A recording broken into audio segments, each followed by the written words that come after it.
Agora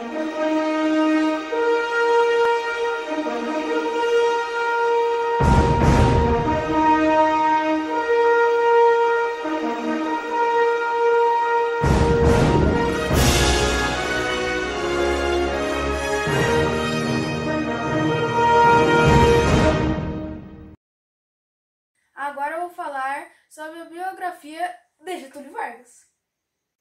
Ele nasceu no dia 19 de abril de 1882, no interior do Rio Grande do Sul, em São Borja. Filho de fazendeiros, tendo como pai Manuel do Nascimento Vargas e Cândida Francisca Dornelles Vargas. Estudou em sua cidade natal, em Ouro Preto, em Minas Gerais. Quando estudava em Ouro Preto, ele e seus irmãos se envolveram numa briga, ocasionando a morte de um estudante paulista.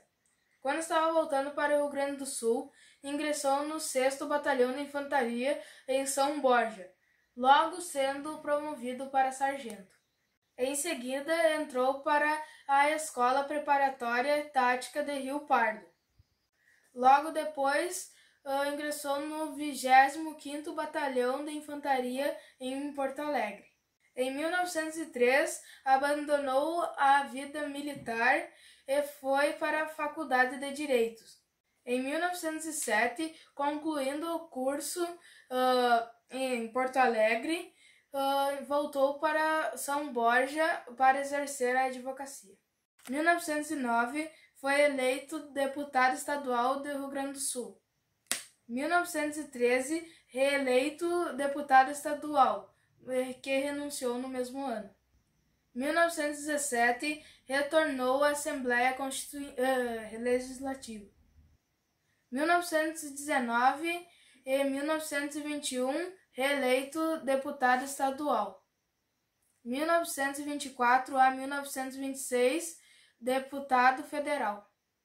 1926 a 1927, ministro da Fazenda. 1928 a 1930, foi governador do Rio Grande do Sul. E depois foi eleito a presidente.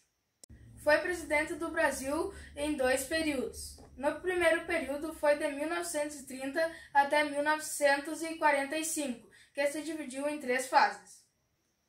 De 1930 até 1934, foi como chefe do governo provisório.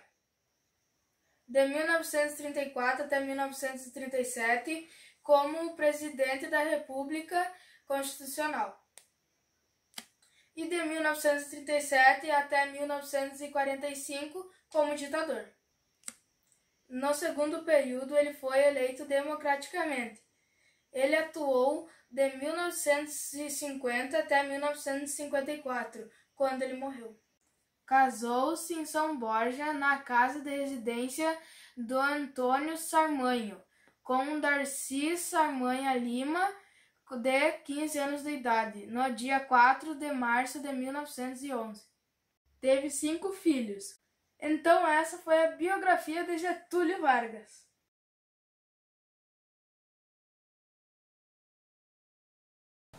Antes de eu começar a falar sobre a Era Vargas, eu tenho que falar sobre a política do café com leite, ou a república oligárquica. O que é uma república oligárquica? É uma... Oligo quer dizer pouco, arquia quer dizer poder, então seria poder na mão de poucos. Nessa época, Minas Gerais e São Paulo dividiam o poder. Um governo ia a São Paulo, e o governante de São Paulo indicava alguém de Minas Gerais, o governante de Minas Gerais indicava alguém de São Paulo. Então eles iam alternando e era uma troca de favores entre eles. E eles já estavam no poder há mais de 30 anos. Só que chegou no presidente Washington Luiz. E o Brasil tinha muito café para vender e estava ocorrendo a crise de 29 lá na Bolsa de Valores dos Estados Unidos. Então eles tinham pouca gente para comprar esse café. E a pressão começa a cair em cima do Washington Luiz. E então chega 29, ele tem que indicar alguém para o poder, para assumir. Seria alguém de Minas Gerais. Só que o Washington Luiz quebra a política do café com leite e que indica outra pessoa de São Paulo, que seria Júlio Prestes. E a galera de Minas Gerais ficou mordida, ficou brava com eles. Então eles pegam vários reforços, vão para Paraíba, vão para o Rio Grande do Sul, começam, daí a própria galera de São Paulo começa, eles formam a Aliança Liberal. Daí essa Aliança Liberal forma uma chapa e vai ter uma eleição. Na vice-presidência eles vão pegar um cara lá da Paraíba, o João Pessoa, que agora é a capital da Paraíba. E no Rio Grande do Sul, o presidente vai ser Getúlio Vargas. A eleição acontece. E adivinha quem ganhou? É claro, Júlio Prestes.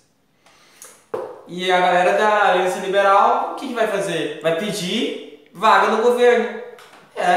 Um monte de gente da Aliança Liberal pede vaga no governo paulista. Então, vários deputados de Minas Gerais e da Paraíba são perseguidos. E nisso, né? João Pessoa bateu a fome, foi lá na confeitaria. E saindo da confeitaria com a sua cocada em mãos, foi assassinado. Horrível. E com a morte de João Pessoa, a Aliança Liberal cai em cima de Washington Luiz. E Getúlio Vargas, que estava lá na fazenda dele, tranquilo todo esse tempo, arma os batalhões. Eles vão atacar o Rio de Janeiro. Chegando lá, Washington Luiz se rende e sai da presidência no dia 24 de novembro de 1930. Durante esses dias, Getúlio Vargas ainda não vai assumir.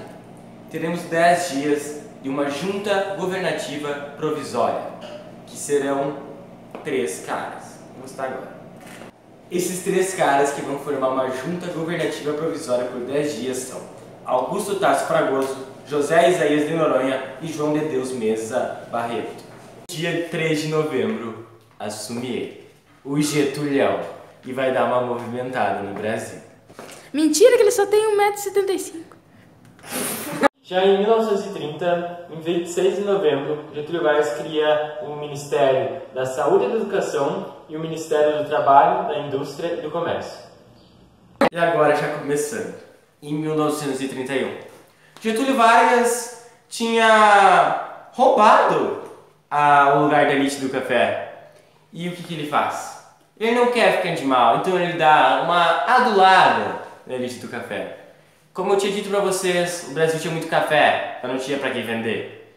Então, Getúlio Vargas queima 78 milhões de sacos de café. Isso mesmo. Sacos de café, tipo o que você tem na sua casa, só que muito maiores.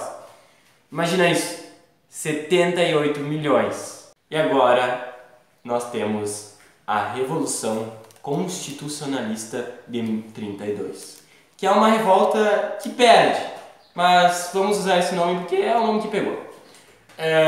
Essa revolução é a elite do café, militares, algumas pessoas do povão que vão contra Getúlio Vargas. Por quê? Porque eles não gostaram da troca de governantes. Os paulistas pensavam que eles eram a locomotiva do Brasil e eles pensavam assim, ué, se eu sou a locomotiva do Brasil, como que o cara lá do outro estado vai poder me governar? E já em 23 de maio, Getúlio não gosta nada dessa revolução que está acontecendo, dessa revolta que está acontecendo e manda matar 13 pessoas. Agora, em 9 de julho de 32, acontece. Paulistas contra governistas. 90 dias. 10 mil paulistas, 20 mil governistas. É claro que o governo tem uma vitória esmagadora por cima dos paulistas. São 600 mortos e milhares de feridos lá dos paulistas. Teve até ataque aéreo em Cachoeira Paulista, no lado dos governistas, que tem algumas pessoas que falam que foi por isso que Santos Dumont morreu. Falando nisso, Santos Dumont estava lá na Itália e acabou ficando muito doente. Ele foi trazido para o Brasil e ficou perto de Cachoeira Paulista. Diz que ele viu o ataque aéreo e a empregada achou ele morto no quarto. Mas a autópsia médica diz que ele morreu por causas naturais, enfermidades. Mas isso é uma pergunta que fica. E depois desse parêntese, vamos voltando para cá, na Revolução Constitucionalista, são 600 mortos e 1000 feridos no lado de São Paulo. São Paulo inventaram a matraca. Por que, você vai me perguntar? Que a matraca faz um barulho, que parece que são vários metralhadores atirando. Então imagina aí.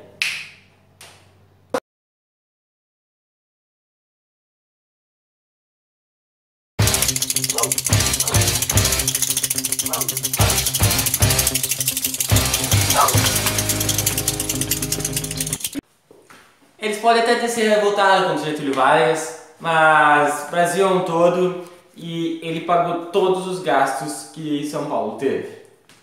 E foi nesse período que Getúlio Vargas escreveu sua primeira carta testamento. Então, se tudo desse errado, ele já tinha um plano. Em 1942, o Brasil, depois de tanto negociar com os Estados Unidos, sai de perto do eixo Itália, Japão, Alemanha e chega mais perto dos aliados. O Brasil também começa a mexer com siderurgia. Isso quer dizer o quê? Que eles moldavam metal, criavam máquinas para industrialização. Nesse período também o Brasil entra na guerra. Um fato muito interessante é que o Brasil é o país com menos pernas e membros amputados durante toda a guerra. Por quê? O brasileiro, magricela, né? Usava o coturno e tinha que forrar com jornal, para ficar justo, para o coturno não cair. E ele levava um tiro e o sangue era sugado, então ele não precisava amputar a perna. Em 1943, Getúlio Vargas cria o CLT, Consolidação das Leis Trabalhistas. Lá atrás, em 1930, ele tinha criado o Ministério do Trabalho. Tá, mas então já não tinha isso aqui? Sim, mas as leis não regiam certamente como foi dito. Em 1944, os brasileiros vão à guerra. 20 vitórias, 933 mortos e 3 mil feridos. Em 1945, nós temos a volta dos partidos, que é o PSD e o PTB. A oposição é o UDN. E nesse ano está decretado, vai ter eleição. E vamos, por que o Getúlio Vargas está fazendo isso? É por causa de muita pressão mesmo. Ele está com muita pressão, ele já está muito tempo no poder, mais de 10 anos no poder. Então ele nomeia o irmão dele para chefe de polícia do Rio de Janeiro. Isso foi praticamente a cartada final para ele sair do posto de presidente. Em 24 de outubro, ele leva um golpe e sai. Por quê? Ele já estava há mais de 15 anos no poder, quase já. Então, é um número muito alto. Ele é o segundo brasileiro que ficou mais tempo no poder do Brasil. A segunda pessoa que ficou mais tempo no poder do Brasil. A primeira é Dom Pedro II. E assim acaba a Era Vargas.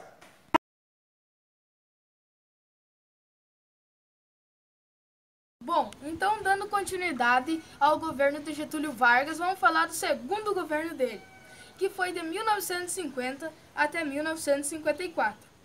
Bom, nada mais nada menos que esse governo foi o conflito entre liberais e nacionalistas. Bom, Getúlio Vargas era nacionalista e para ele não tinha nada mais hipócrita do que os liberais. Por quê? Porque os liberais defendem a bandeira da democracia. Só que Getúlio foi lá e se elegeu democraticamente, e eles queriam tirar ele de lá. Por isso não faz sentido para Getúlio Vargas. Bom, os nacionalistas, eles eram protecionistas. Eles queriam que consumissem os nossos produtos. Eles evitavam importações. Eles não queriam, vamos dizer, antes de comprar a gasolina de fora, esperem um pouco, que já ia estar chegando a gasolina do nosso Brasil, vamos dizer assim, que ia estimular a indústria nacional. Eles queriam que consumisse os nossos produtos, não os de fora.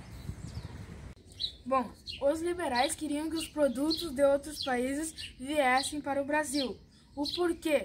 Porque iria beneficiá-los. Os ricos, no caso, né? Porque os pobres ia dar prejuízo. Eu já vou explicar o porquê. Vamos dizer que tem um produtor de laranja no Brasil aqui. E venham nos Estados Unidos, vamos dar o exemplo. O daqui produz bastante laranja de boa qualidade e barata, assim, vamos dizer. E o de lá vai ter as taxas de importação, vai ficar um pouco mais cara. E então tudo isso entra os fatores e vai ser um pouco mais caro. Então para ele vai ser melhor, que o lucro vai ser mais, que as pessoas vão ir mais lá. Então por isso que eles querem que venham para o Brasil os produtos de outros países. Só que para o pobre não dá muito benefício não. Porque vamos dizer que tem um dono do mercadinho da esquina.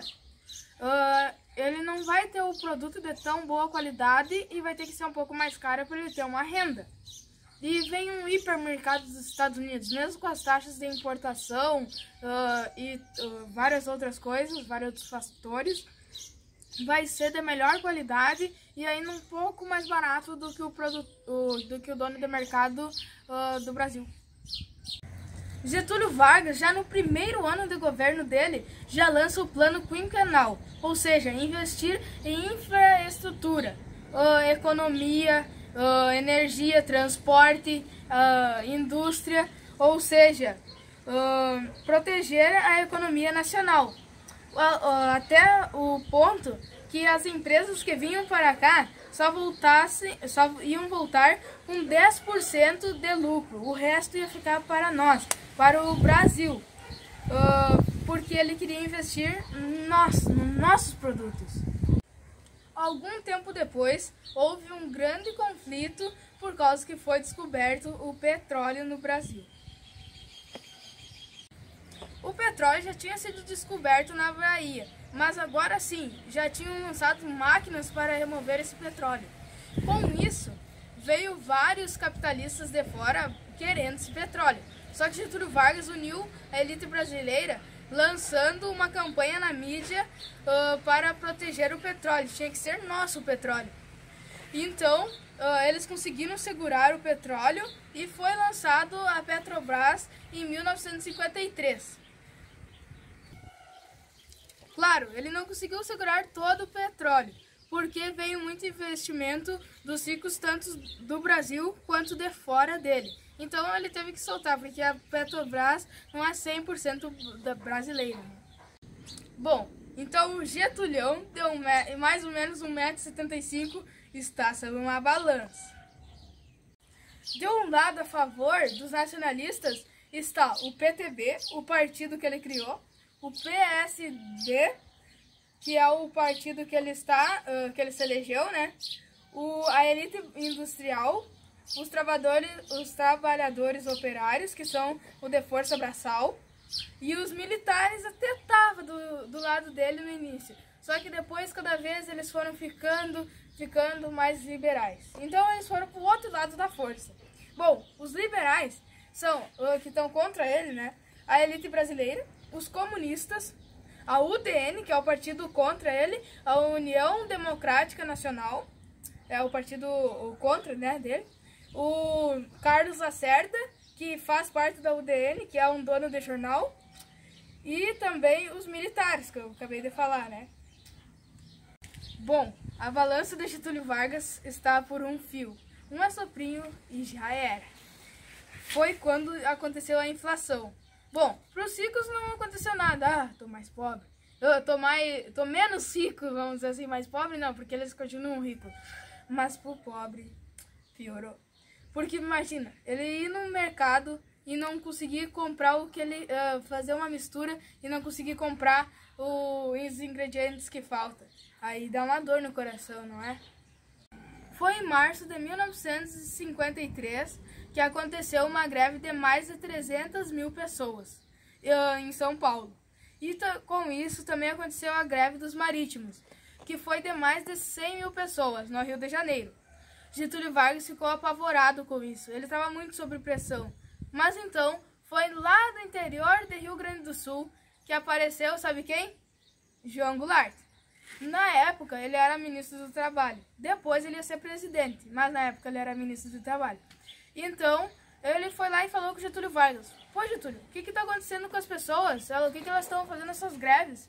E ele falou: pô, o salário delas não está dando para comprar as comidas, não está dando para sobreviver.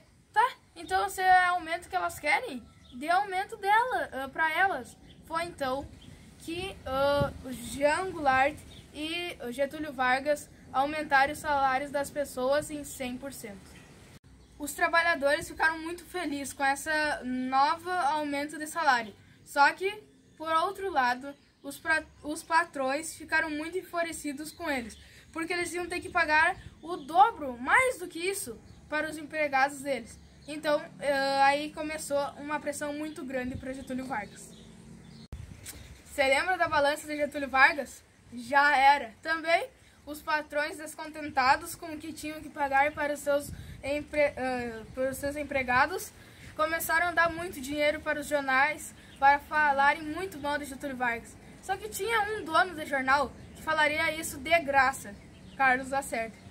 Ele sempre não foi com a cara de Getúlio Vargas. Então, ele falava todo dia mal de Getúlio Vargas, sobre a corrupção, autoritarismo, sobre nacionalismo, todos os dias ele falava isso. Então que chegou ao ponto de algumas pessoas falarem com o guarda mais confiável de Getúlio Vargas, o Gregório Fortunato. Ele então, falaram para ele que ele deveria matar o Carlos Lacerda, porque não estava dando. O Getúlio Vargas não tinha como ficar na presidência com esse homem falando todo dia mal de Getúlio Vargas. Foi então que Gregório Fortunato chamou Alcino do Nascimento e falou para ele ter que ir na Rua dos Toneleiros, em Copacabana, na frente da casa de Carlos Lacerda, e matar ele. Só que ninguém pode saber disso, ninguém pode saber que foi da guarda de Getúlio Vargas.